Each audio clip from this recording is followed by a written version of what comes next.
Devrais-tu manger une pomme ou une crotte de fromage? Ah. Non, non, je devrais manger une pomme. C'est pas correct les crottes de fromage. Ok. Pas dur, là? Fini les crottes de fromage. J'ai pas toujours manger un chip. Non. Arrête. Arrête. Pomme. Oh non. Ah, ça goûte drôle un petit peu quand t'as le goût de crotte de fromage puis chip dans la bouche déjà. Je vais prendre le temps pour être un petit peu sérieux avec vous aujourd'hui, malgré l'introduction. Je suis en train de m'amuser l'autre jour à passer à travers des vidéos différentes, des anciennes vidéos sur la chaîne. Et puis je reviens pas comment miniature j'ai de l'air, c'est ridicule. Puis après ça, je suis tombé sur une vidéo qui a été enregistrée, ou en tout cas téléchargée le 12 mai 2013. Puis c'est où ce que je dis que je vais faire un effort pour perdre du poids. Et puis à ce moment-là, je pesais, d'après la vidéo, 233 livres ou 105 kg. L'affaire, c'est que depuis ce temps-là, il y a plein de choses qui sont arrivées. Je suis allé en Russie, je suis allé en Allemagne, je suis allé au Chili, je suis revenu, puis je sais pas comment je suis arrivé là, mais je suis en train de découvrir que quand je stresse, quand il y a beaucoup de choses qui se passent, je mange. Et je mange pas bien. Il y a quelque chose dans ma tête qui fonctionne pas comme il faut, puis qui dit, OK, tu stresses, si seulement tu peux manger beaucoup de sucre, peut-être correct, ça va être mieux. Mais la réalité, c'est que je peux en manger autant que je veux. À un moment donné, j'en ai plus. Puis là, tout à coup, le stress revient. Puis c'est vraiment seulement pendant que je suis en train de manger où ce que je me sens bien. Et puis ça veut dire que dans la dernière année, malheureusement, côté santé, j'ai pas aussi bien fait que j'aurais pu. En fait, à ce jour, voilà un an, j'ai téléchargé une vidéo sur cette chaîne qui annonçait la chaîne Mononcle Live où il y aurait de la rediffusion de live. Là, il n'y a peut-être pas eu autant de live que j'aurais aimé, mais en même temps, j'étais fatigué, ça allait pas bien, puis on pouvait le voir, puis même il y a des commentaires sur cette vidéo-là qui font allusion à ça. Pendant l'été, pendant l'automne, j'ai commencé à réaliser que j'avais beaucoup, beaucoup de poids. Et puis en fait, c'était quand je jouais avec ma nièce Mia que j'ai réalisé vraiment que les choses allaient pas bien. Quand elle m'a regardé, puis elle a dit « Je peux voir ta bédaine en dessous de ton chandail. » Oh, ça m'a fait mal au cœur, ça. J'étais arrivé à la maison, je me suis acheté une balance, et puis j'étais rendu à 270 livres, ce qui est 122 kg. C'est gros, ça. C'est vraiment gros. C'est 50 livres de plus que ce que je pesais quand j'ai fait de vidéo il y a 3 ans. Donc en fait, j'ai commencé à me demander deux choses. Premièrement, c'est quoi qui me cause le stress? Et deuxièmement, c'est quoi que je peux faire de différent? Donc évidemment, la deuxième question se répond très facilement. Je peux manger moins de ces affaires-là.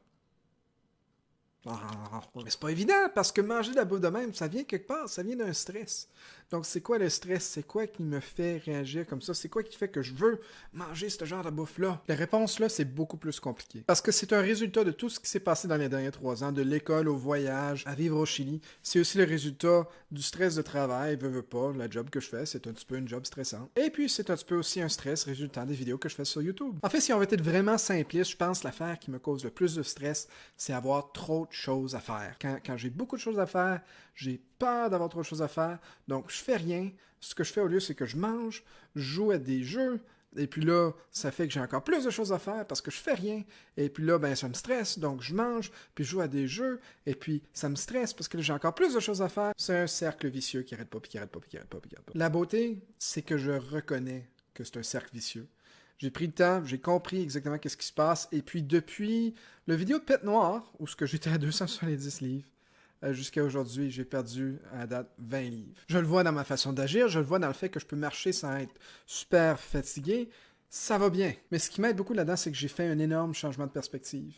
Où ce qu'avant, je pensais que le problème de perdre du poids et de me sentir bien, c'était un problème que je devais résoudre et résoudre tout de suite. Maintenant, je réalise que c'est plus un cheminement. Rares sont les gens qui peuvent perdre 70 livres, 80 livres en dedans d'un mois, 2 mois même. Je dirais que, à moins que tu fais couper quelque chose puis enlever quelque chose, ouais, non. Donc moi, j'ai comme but de me rendre le plus près possible à mon poids idéal pour ma fête qui va être en juillet. Pour ce faire, je dois perdre un autre 65 livres, ce qui est 30 kg.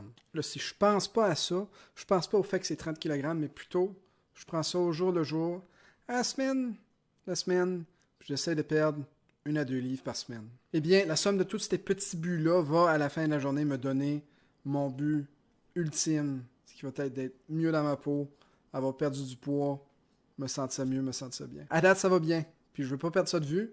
Donc ce que je vais commencer à faire, c'est que je vais commencer à l'écrire ici. Et voilà, c'est peut-être dur à voir, là, mais ça dit 65 to go. Il me reste 65 livres à perdre. Donc voilà, c'est pas mal ça. Je voulais pas vous faire une vidéo trop sérieuse aujourd'hui, mais en même temps, c'est quelque chose auquel je pense beaucoup. Puis encore aujourd'hui, je veux dire, je suis allé faire l'épicerie, puis j'ai acheté ces cochonneries-là, mais franchement, je pense que je vais juste Je vais jeter à la poubelle. Je vais finir ma pomme. Je vous dis merci beaucoup d'avoir écouté, puis je vous dis à la prochaine. Aïe aïe. Et puis vous vous demandez peut-être pourquoi je porte une tuque aujourd'hui. Eh bien, c'est une nouvelle méthode que j'ai pour perdre du poids. En fait, tu mets la tuque et puis ça te garde au chaud, puis ça fait que tu as super chaud, puis tu sues, donc tu déshydrates, donc tu pèses moins. J'appelle ça le système de perte de poids automatique de mon oncle, le Suomatic si on veut.